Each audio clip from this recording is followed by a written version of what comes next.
చేయండి. జూలై 19న జరిగే బహుజన ఉద్యోగుల న్యాయ బేరిని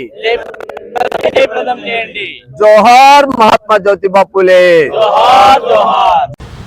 మీడియా మిత్రులకు, రిజర్వేషన్ ఎంప్లాయీస్ ఫెడరేషన్ నాయకులకు, ఆర్పిఎస్ నాయకులకు, కుల సంఘాల ప్రతినిధులకు ఉద్యమ నమస్కారాలు తెలియజేస్తూ జూలై 19న గ్రేటర్ రాయలసీమ బహుజన ఉద్యోగుల న్యాయబేరి నంద్యాలలో జరిగే కార్యక్రమాన్ని విజయవంతం చేయమని గ్రేటర్ రాయలసీమ పరిధిలో ఉన్నటువంటి బహుజన ఉద్యోగులు, న్యాయవాదులు, విద్యావంతులు, మీడియా, సోషల్ మీడియాలో పనిచేస్తున్నటువంటి ఇన్ఫ్లుయెన్సర్స్, పారిశ్రామికవేత్తలు, చార్టెడ్ అకౌంట్స్, ఇంజనీర్స్, డాక్టర్స్, న్యాయవాదులు, మహిళలకు రిజర్వేషన్ల పరిరక్షణ సమితి, రిజర్వేషన్ ఎంప్లాయీస్ ఫెడరేషన్ పిలుపునిస్తూ ఉంది.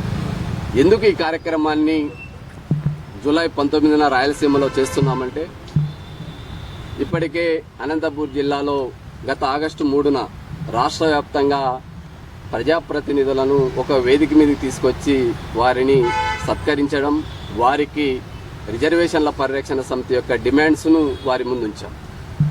అదేవిధంగా గత నెలలో సోషల్ మీడియా రాయలసీమ పరిధిలో ఉన్నటువంటి మిత్రులకు బహుజన బంధు పురస్కారం అందజేసి వారికి ఈ వర్గాలకు సంబంధించినటువంటి డిమాండ్స్ను వాళ్ళ ద్వారా ప్రమోట్ చేశాం. ఇప్పుడు విద్యావంతులు, మేధావులు సొసైటీలో ఒక క్రీమ్ అంటే వారికి రాజకీయాలతో సంబంధం ఉండదు, సమాజంలో జరుగుతున్నటువంటి వివక్షను అర్థం చేసుకొని ఆ వివక్ష కోసం పనిచేసేటువంటి బాధ్యతను బహుజన ఉద్యోగులు చేపడతారు అని వారికి బాధ్యత అప్పగించే కార్యక్రమం. గ్రేటర్ రాయలసీమ అంటే 6 ఉమ్మడి జిల్లాలు: ఒంగోలు, నెల్లూరు, కడప, చిత్తూరు, కర్నూలు, అనంతపూర్. ఈ 6 జిల్లాల్లో ఉన్నటువంటి బహుజన బంధువుల్ని, మిత్రుల్ని ఆహ్వానిస్తున్నాం. ఇంకా ప్రధానమైనటువంటి అంశాలు ఈరోజు దేశవ్యాప్తంగా రెండు అంశాలు మనం చూస్తాం. ఒకవైపు కార్పొరేట్ అభివృద్ధి చెందుతున్నటువంటి కార్పొరేట్ అంటే వారి శాతం కేవలం 0.5% భారతదేశ జనాభా. మరొక వైపు సామాన్య ప్రజల యొక్క జీవితంలో ఎలాంటి మార్పు, అభివృద్ధి జరుగుతుందో చూస్తే ఈరోజు ప్రపంచ దేశాల్లో ఎక్కడా లేనటువంటి ఆర్థిక అసమానతలు భారతదేశంలో కొట్టుమిట్టాడుతూ ఉన్నాయి, సామాజిక అసమానతలు భారతదేశంలో కొట్టుమిట్టాడుతున్నాయి.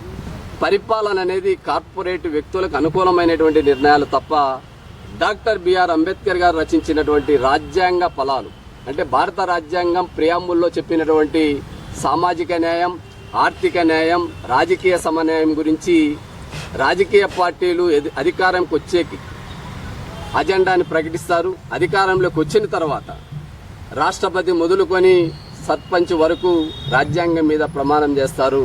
కానీ ఈరోజు భారత రాజ్యాంగంలో ఉన్నటువంటి మౌలిక అంశాలని విస్మరించడం అనేది, ఆ బాధ్యతను గుర్తు చేయడానికి ఈరోజు రిజర్వేషన్ల పరిరక్షణ సమితి 2017 సెప్టెంబర్లో ప్రారంభమైనటువంటి ఇదే ప్రాంగణంలో ప్రారంభమైంది. ఇది దేశవ్యాప్తంగా ఒక సంచలనమైనటువంటి నిర్ణయాలతో ముందుకెళ్తా ఉంది. భారతదేశంలో ఎవరూ చేపట్టని సభ అనంతపూర్ నగర నడిబొడ్డున రాజ్యాంగ పరిరక్షణ అంటే రాజ్యాంగాన్ని ఏంది, పరిరక్షించేది ఏమి అనేది చాలా మంది మేధావులకి మనం సభ పెట్టిన తర్వాత దేశవ్యాప్తంగా ఈరోజు ప్రతి రాజకీయ పార్టీ భారత రాజ్యాంగ ప్రతుల్ని, ఆ గ్రంథాన్ని చేతిలో పెట్టుకొని ప్రచారం చేసేటువంటి పరిస్థితికి తీసుకొచ్చామంటే అది రిజర్వేషన్ల పరిరక్షణ సమితి సాధించిన ఘనతగా మేము ముందుంచుతాము. డాక్టర్ నారాయణ నాయక్, రాష్ట్ర అధ్యక్షులు, రిజర్వేషన్ ఎంప్లాయీస్ ఫెడరేషన్. మరి ఈరోజు ఇక్కడికి వచ్చిన మీడియా మిత్రులకు, రిజర్వేషన్ ఎంప్లాయీస్ ఫెడరేషన్ నాయకులకు, రిజర్వేషన్ల పరిరక్షణ సమితి నాయకులకు, అలాగే మేము పిలిపించిన వెంటనే విచ్చేసినటువంటి వివిధ ఉద్యోగ సంఘాల నాయకులందరికీ కూడా నమస్కారాలు తెలియజేస్తున్నా. ఎందుకంటే అదేవిధంగా ఈరోజు సాహు మహారాజ్ గారి జయంతి శుభాకాంక్షలు తెలియజేస్తున్నా. ఈరోజు అనంతపురం జిల్లా కేంద్రంలో మరి మహాత్మా జ్యోతిరావు పూలే గారు, సావిత్రిబాయి పూలే గారు, అలాగే మహనీయులు డాక్టర్ బిఆర్ అంబేద్కర్ గారి విగ్రహాలకు పూలమాలను వేసి నివాళులు అర్పించడం జరిగింది. ఎందుకంటే మరి ఈ రాష్ట్రంలో కానీ దేశంలో కానీ రిజర్వేషన్లు సరిగా అమలు కావడం లేదు. ఎస్సీ ఎస్టీలకి 1961 జనాభా లెక్కల ప్రకారం ఎస్సీ ఎస్టీలకి ఇప్పుడు కూడా రిజర్వేషన్లు అమలు చేస్తున్నారు. అదేవిధంగా ఇప్పుడు 2011 జనాభా లెక్కల ప్రకారం మా జనాభా పెరిగింది. మరి మా ఎస్సీ ఎస్టీలకి రిజర్వేషన్లు పెంచాలని మేము ప్రత్యేకంగా డిమాండ్ చేస్తున్నాం. అదేవిధంగా బీసీలకు ఇప్పటి వరకు కూడా ఎక్కడే గాని మనకు రిజర్వేషన్లు లేకుండా ఉన్నాయి కాబట్టి వాటిని ఖచ్చితంగా అమలు చేయాలని రిజర్వేషన్ల పరిరక్షణ సమితి మరియు రిజర్వేషన్ ఎంప్లాయీస్ ఫెడరేషన్ మరి కేంద్ర రాష్ట్ర ప్రభుత్వాలకి మేము విన్నపం చేస్తున్నాం. ఎందుకంటే జనాభాకు అనుగుణంగా రిజర్వేషన్లు పెంచకుండా ఉంటే సామాజిక న్యాయం జరగదని మా యొక్క ముఖ్యమైన ఉద్దేశం. ఇప్పటికైనా కేంద్ర రాష్ట్ర ప్రభుత్వాలు ఖచ్చితంగా ఈ రిజర్వేషన్లను మరి రాజకీయ రంగంలో గాని మరి విద్యా ఉద్యోగాలలో గాని జనాభా దామాషా ప్రకారం రిజర్వేషన్లు అమలు చేయాలని మా ప్రత్యేకమైన డిమాండ్. జరగబోయే బహుజన ఉద్యోగుల న్యాయబేరి సభ, ఈ సభను ఆర్ఎఫ్ ఆర్పిఎస్ వ్యవస్థాపక అధ్యక్షుడు డాక్టర్ పోతుల నాగరాజు గారి ఆధ్వర్యంలో నంద్యాలలో ఈ సభ జరుగుతుంది. ఈ సభకు ఆర్ఎఫ్ ఆర్పిఎస్ సంబంధించిన వీళ్లతో పాటు బహుజన ఉద్యోగులు, బహుజన న్యాయవాదులు, బహుజన లాయర్స్, బహుజన డాక్టర్స్ ప్రతి ఒక్కరూ హాజరయ్యి బహుజన ఉద్యోగులకు, బహుజనులకు జరిగేటువంటి ఏవైతే రాజ్యాంగ విరుద్ధంగా రాజ్యాంగబద్ధంగా జరగకుండా కావలసినటువంటి వాటాను సరిగా పొందలేకున్నటువంటి ప్రతి విషయాన్ని అక్కడ మన యొక్క విషయాలను తెలియజేసుకోవడానికి, అదేవిధంగా 44% బీసీలకు రిజర్వేషన్ చట్టసభల్లో కల్పించేటువంటి ప్రధాన డిమాండ్తోనూ జనాభా దామాషా ప్రకారము ఎంతమంది ఉద్యోగులు, ఎంతమంది పిల్లలు డిగ్రీలు చదువుకొని బయటకు వస్తున్నా వాళ్లకు కావలసినటువంటి సదుపాయాలు, వాళ్లకు కావలసినటువంటి ఏదైతే ఉపాధి అవకాశాలు కల్పించాల్సిన ప్రభుత్వాలు కేవలం వాళ్ళ పదవుల రక్షణలోనే ఈ మనం ఎలక్ట్ చేసుకున్నటువంటి నాయకులు జనాభా ప్రకారం ఉద్యోగ కల్పన చేయకుండా వాళ్లకు కావలసినటువంటి వనరులను సమకూర్చే విషయమై ప్రధానంగా చర్చించాల్సినటువంటి సందర్భం ఎంతైనా ఉంది. కాబట్టి ఈ విషయాలను దృష్టిలో పెట్టుకుని ఈ నెల జరగబోయే బహుజన ఉద్యోగుల న్యాయబేరి జూలై 19న ఈ సభకు ప్రతి ఒక్కరూ జిల్లాలో ఉన్నటువంటి కాకుండా ప్రతి జిల్లా నుంచి ఉద్యోగులు, న్యాయవాదులు, అదేవిధంగా వివిధ రంగాలకు సంబంధించిన ప్రతి ఒక్క బహుజన నాయకులు అందరూ హాజరు కావాలని ఈ విధంగా ఈ కార్యక్రమంలో తెలియజేసుకుంటున్నాము. జై పూలే, జై అంబేద్కర్. నా పేరు విజయ్ కుమార్ అండి. Association of integrated Christian council international ఆర్గనైజేషన్కి నేను రాష్ట్ర మహిళా అధ్యక్షురాలుగా అలాగే రాయలసీమ ఇన్ఛార్జిగా పనిచేస్తుంటున్నాను.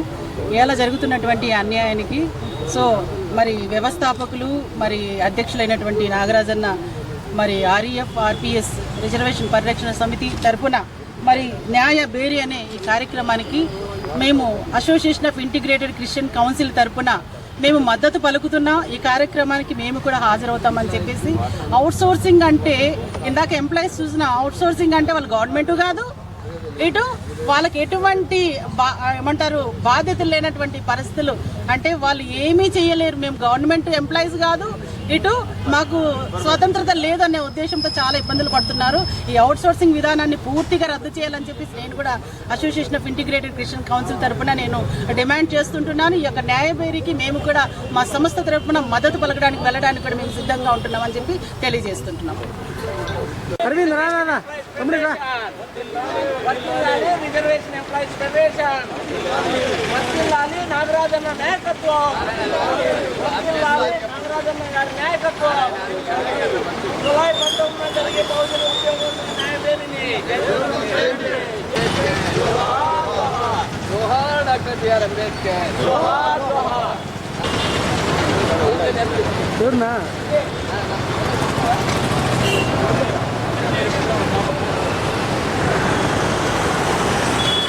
త్వరగా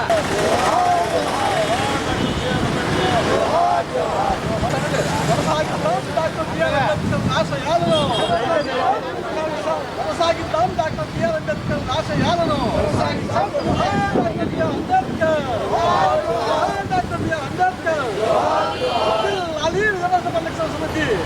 వర్ధిల్లాలి ఆర్టీఎస్. విప్లవం చేయండి, జూలై 19 నంద్యాల విప్లవం చేయండి, జూలై 19 జరిగే నాయకుడిని. Doctor B R Ambedkar. Doctor B R Ambedkar గారు. Save the constitution. Save the constitution. వర్ధిల్లాలి పరిరక్షణ సమితి. ఎవరు చెప్పిందని చెప్పు నేను అర్థమైనా